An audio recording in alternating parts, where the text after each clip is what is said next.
Objetivos de ensino, gente, objetivos de ensino. Começando aí com uma definição, né, do Marcos Tarcísio Maceto, que diz assim: o estabelecimento de objetivos orienta o professor para selecionar o conteúdo, escolher as estratégias de ensino e elaborar o processo de avaliação. Então, ponto de partida de todo o processo, objetivos de ensino.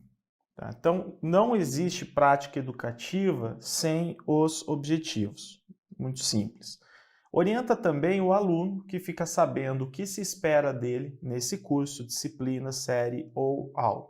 Os autores sempre vão trabalhar mais ou menos nesse sentido. Ponto de partida, então, para nós definirmos conteúdos, depois definirmos metodologia, são os objetivos, que se dividem basicamente em objetivos gerais e específicos, mas eu vou voltar a falar da forma como, por exemplo, o Pilete trabalha no livro sobre didática geral, também vou trazer daqui a pouco. Tá?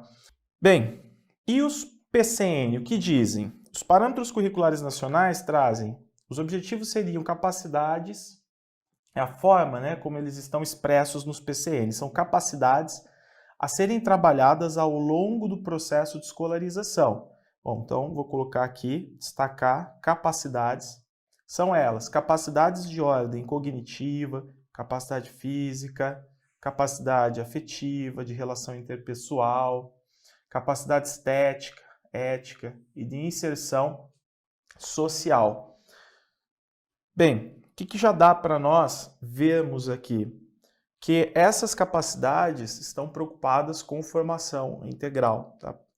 Numa educação mais, talvez, conservadora, a gente não teria essa preocupação, por exemplo, com capacidade afetiva, com relação interpessoal ou com capacidade estética. Ficaríamos mais ali na capacidade cognitiva, no máximo capacidades cognitiva e física. No entanto, os PCNs trazem aí todas essas capacidades porque a preocupação é justamente com a formação integral do sujeito, em outras palavras. É primordial, e aí continua, é primordial estabelecer os objetivos como capacidades para que possam manifestar-se numa diversidade de comportamentos desejados. Então, a diversidade de comportamentos desejados está relacionada à autonomia, desenvolvimento da autonomia, sempre a gente fala disso, né? Todos os manuais, enfim, e também de competências. Não se trata de reprodução de capacidade, de comportamentos, não é controle de comportamentos, controlar o comportamento do sujeito, mas fazer com que ele possa se desenvolver a ponto de poder se manifestar a partir de diversidade de comportamentos com base nas diversas situações. Então aqui nós temos, por exemplo, referências para a formulação dos objetivos educacionais. Então é importante nós termos referências, porque toda vez que a gente fala de objetivo, nós estamos falando de meta, não é? Então, qual é a meta da educação? É formar qual sujeito para que tipo de sociedade? Então é muito importante termos essas referências que vão oferecer a base para esse processo. Então, basicamente, nós temos três grandes referências aqui. A primeira tem lá os valores e ideais proclamados na legislação educacional. Então, eu vou destacar aqui, ó, a primeira referência é a legislação educacional. O que a legislação traz? Que expressam os propósitos das forças políticas dominantes no sistema social. Então, a gente pode encontrar em diretrizes, a gente pode encontrar esses objetivos na LDB,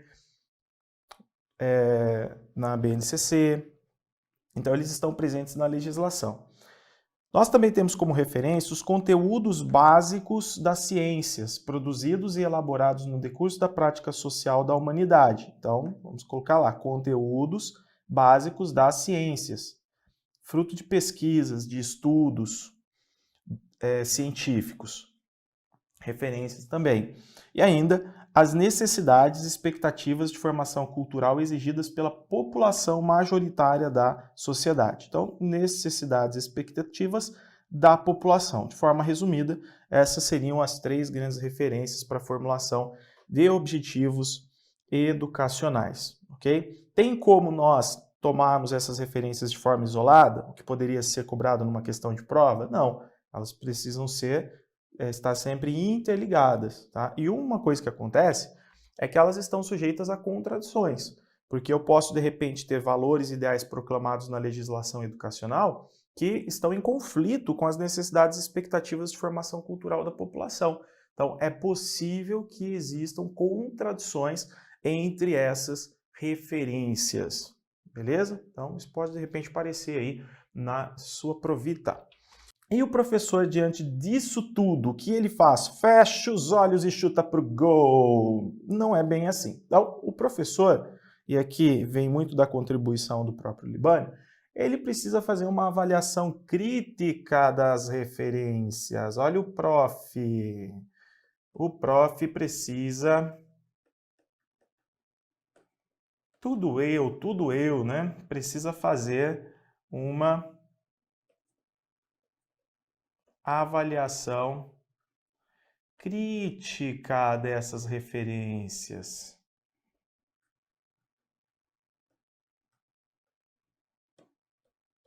Bom, aqui tem um ponto muito complicado, né, que é basicamente o seguinte: o professor utiliza essas referências para elaborar os seus objetivos. Os objetivos gerais, eles vêm praticamente prontos, né? O sistema normalmente oferece os objetivos porque eles dizem respeito à formação do sujeito que nós queremos para a sociedade, então esses objetivos gerais eles são alcançados ao longo da educação básica. Os objetivos específicos, alguns autores diriam mais específicos, porque daí nós teríamos específicos dentro do plano de ensino até mesmo, e depois mais específicos ainda dentro do plano de aula, que diz respeito às disciplinas, etc. Esses objetivos o professor tem um pouco mais de autonomia na definição deles. Acontece que, como a gente sempre fala, né, e sempre vê, o professor ele muitas vezes se vê nesse processo de contradição. Então, o professor tem o desejo de, mas tem que ensinar algo que vai contra esse desejo. Então, muitas vezes o professor ele está lidando ali num trabalho didático, pedagógico, com o conteúdo, tendo que ensinar conteúdos e alcançar objetivos que não são objetivos que ele teria de fato selecionado, mas que são oferecidos pelo sistema.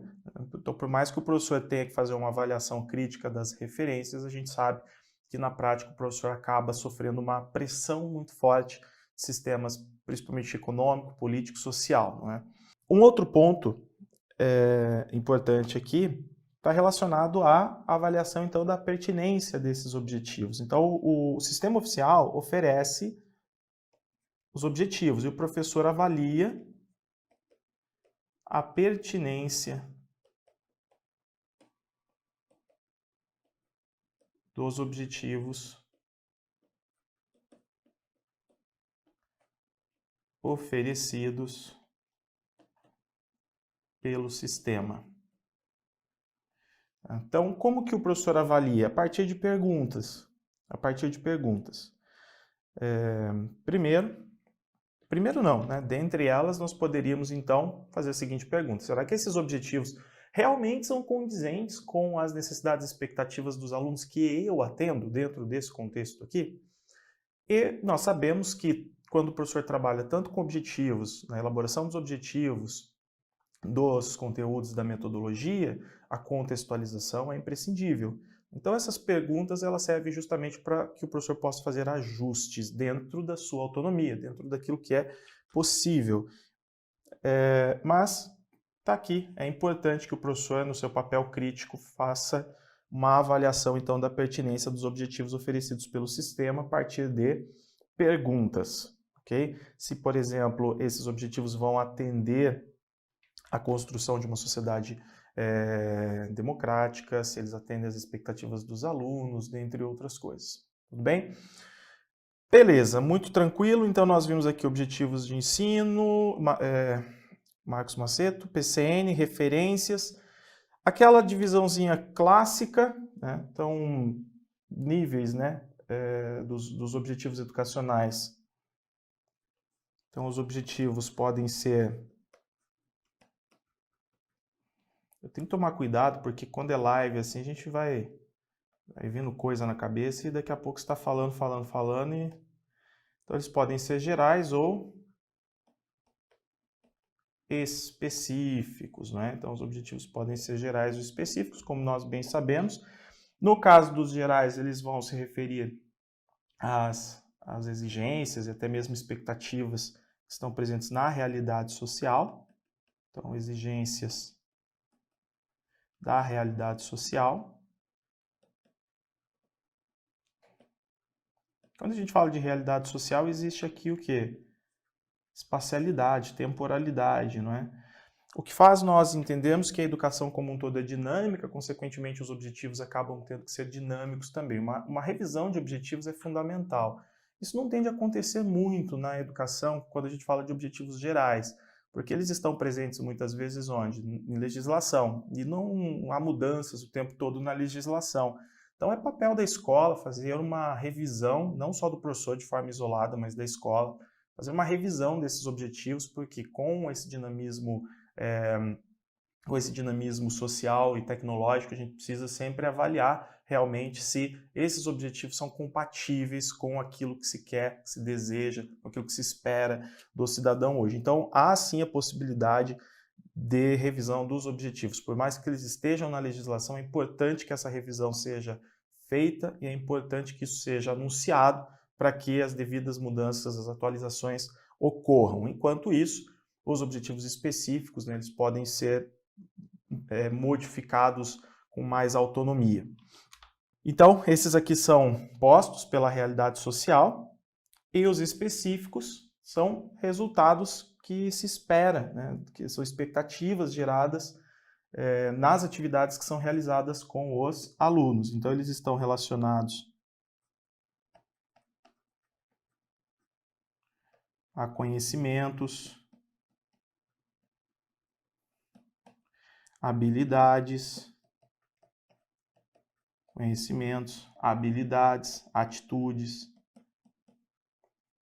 Quando eu, professor, vou realizar uma atividade com o meu aluno, então, existe uma expectativa. Qual é o resultado que eu espero do meu aluno, do Gremlizinho, em sala de aula? Vou trazer aqui também, eu acho que até já comentei isso numa live, a forma como o Claudino Piletti traz no livro Didática Geral, em que ele traz os gerais como educacionais. Os objetivos gerais são os objetivos educacionais e os objetivos específicos são os objetivos instrucionais.